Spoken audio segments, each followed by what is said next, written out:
वो जोन 3 लड़कन के पकड़ के रखले बाड़ा ना, उन्हीं के तहकीकात हम अपना सामने करवावे के चाहता नहीं। जल्दी बताओ का याद आइल?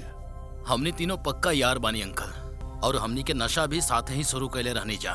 हमनी के घर वाला तंग आके नशा छुड़ावे खातिर नशा केंद्र के सीधा सीधा बतावा का भइल?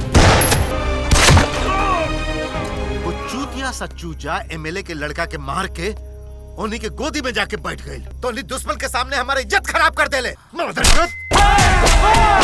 गोली मारे का टाइम आ गइल बा, निकाला गाड़ी।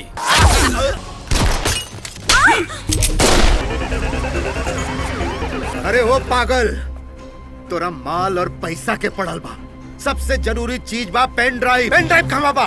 कैसन पेन ड्राइव? और माइक के